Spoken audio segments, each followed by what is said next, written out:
Hello students, आज हम social studies में lesson number 19 right and duties start करेंगे। रीडिंग करेंगे और डिफ़िकल्ट वर्ड्स मैं आपको अंडरलाइन करके दूंगी, उसको आपने अच्छे से ध्यान देना है। Lesson 19 rights and duties.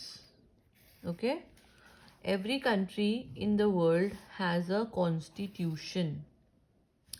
It is set of rules and regulations which are to be followed by the entire country. Constitution her country में होता है, पूरे वर्ल्ड में। कॉन्स्टिट्यूशन क्या होता है? जिसमें रूल्स एंड रेगुलेशंस दिए जाते हैं गवर्नमेंट की तरफ से और वो पूरी कंट्री को फॉलो करने होते हैं। It is of two types के होते हैं, written and unwritten. In India we have a written constitution. India में रिटन कॉन्स्टिट्यूशन है. Ours is the longest constitution in the world. Ours मतलब इंडिया का, इंडिया के बारे में बात कर रहे हैं। इंडिया का सबसे लंबा कॉन्स्टिट्यूशन है पूरे वर्ल्ड में. It is the supreme law of the land. Each and every law made by the government must be according to the principles laid down in the constitution. Government laws बनाती है उस constitution में जो सबको follow करने होते हैं, और वो जो लॉज होते हैं जो गवर्नमेंट बनाती है must be according to the principles laid down in the constitution. The constitution of India was adopted on 26 जनवरी 1950. कब हुआ था फॉर्म?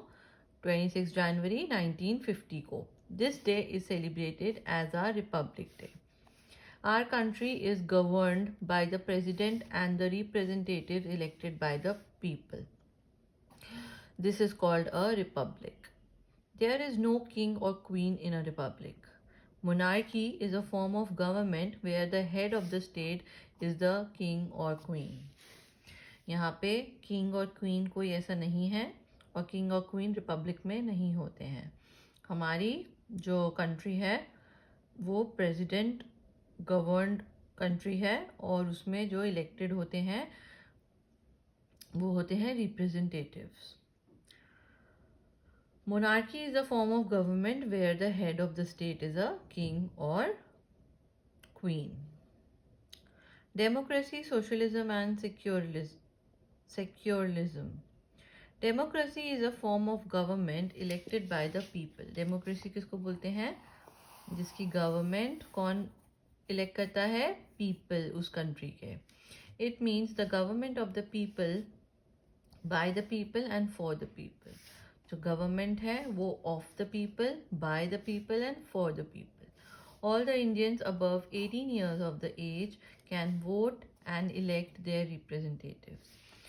जितने भी इंडियंस हैं 18 ईयर्स और उसके ऊपर, उनको राइट है वोट करने का, और वो अपने इलेक्ट कर सकते हैं, चूज कर सकते हैं representatives. The elected leaders work for the welfare of the people and for the betterment of the country. जो elected leaders होते हैं जिनको हम चूज करते हैं वो कंट्री की बेटरमेंट के लिए काम करते हैं. India is the largest democracy in the world. Socialism means that everyone is equal and should be treated equally. Socialism क्या कहता है? कि हर इंसान इक्वल है और उनको इक्वल ट्रीटमेंट मिलनी चाहिए. The Constitution says that all Indians will have equal rights. There is no discrimination on the basis of caste, color, and creed. Everyone is equal in the eyes of law. Secularism means that in a country, people are free to practice the religion of their choice. There is no discrimination between religions. The preamble of our constitution declares India as a secular country. Secularism में क्या हुआ है कि हर इंसान इस country में जो रहता है, हर इंडियन, वो फ्री है कि वो कोई भी रिलीजन प्रैक्टिस कर सकता है अपनी चॉइस का, जो उसको पसंद हो. रिलीजन के उसमें कोई डिस्क्रिमिनेशन, कोई भेदभाव नहीं है. Fundamental rights. Fundamental rights. The Constitution of India has provided some rights to every citizen which helps them to improve their living conditions and freedom to live their life. These are called fundamental rights. The government cannot deny these rights to the people. The court have the authority to protect these rights. Our fundamental rights are, हमारी fundamental rights क्या हैं? Right to equality, right to freedom, right against exploitation, rights to freedom of religion, cultural and educational right, right to constitutional remedies. ये आपने अच्छे से learn करना है. Fundamental duties. अब ड्यूटीज क्या हैं?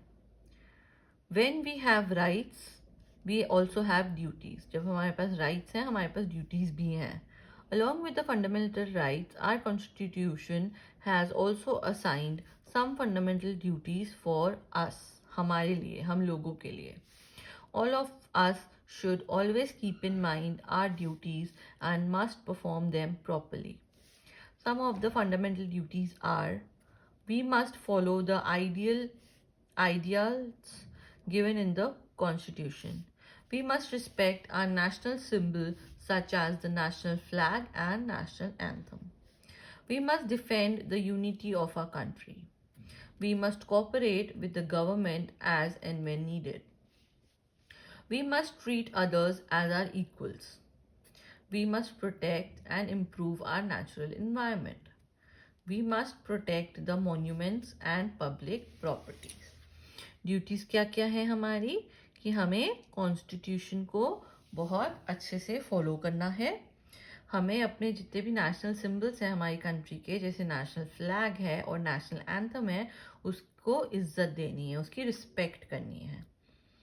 यूनिटी लानी है हमने कंट्री में अपनी, कि हम सब एक हैं. We must cooperate with the government. Government के साथ हमें कॉपरेट करना चाहिए और हमने उनको जब भी रिक्वायर्ड है हमें उनकी बात अच्छे से समझनी चाहिए. We must treat others as our equals. हमें सबको अपने जैसा ही समझना चाहिए, किसी में डिस्क्रिमिनेट नहीं करना, भेदभाव नहीं करना. We must protect and improve our natural environment. Natural environment को भी हमें प्रोटेक्ट करना है और जितने भी मॉन्यूमेंट्स हैं और पब्लिक प्रॉपर्टीज़ हैं उसको भी हम प्रोटेक्ट करेंगे, मेंटेन करेंगे. Directive principle. The constitution has also laid down some principles. These act as a guidelines which are to be followed by the central and state government when they make laws. These are known as directive principle. Some of them are, ये भी important है, the laws should be made to improve the living conditions of the people. Law बनना चाहिए किसके लिए? लोगों की living conditions को improve करने के लिए. There should be enough means of livelihood. Rich should not exploit the poor. Opportunities must be provided for free and compulsory education for all the children up to 14 years of age. 14 years of age तक के बच्चों के लिए free education provide होनी चाहिए. Welfare schemes must be promoted for the benefits of scheduled caste and tribes, backward classes and weaker section of the society. Opportunity schemes, promotional schemes होनी चाहिए schedule caste और जितने भी वीकर सेक्शन है society के उन लोगों के लिए. ओके, ये हमने पढ़ा, शॉर्ट चैप्टर था. आपने इसको अच्छे से, बहुत ही इम्पोर्टेंट चैप्टर है, राइट्स एंड ड्यूटीज़. अपनी कंट्री के बारे में आपको पता होना चाहिए. आपने ये पूरा चैप्टर रीड करना है और जितने भी डिफ़िकल्ट वर्ड्स हैं और ये जो फंडामेंटल राइट्स एंड ड्यूटीज़ मैंने बोली हैं जो हमने पढ़ी वो आप अच्छे से पढ़कर आपको पता होना चाहिए. आप इसको करेंगे अच्छे से. ओके, और नेक्स्ट टाइम हम इसकी एक्सरसाइज स्टार्ट करेंगे, फिर चैप्टर कंप्लीट हो जाएगा. Okay, thank you.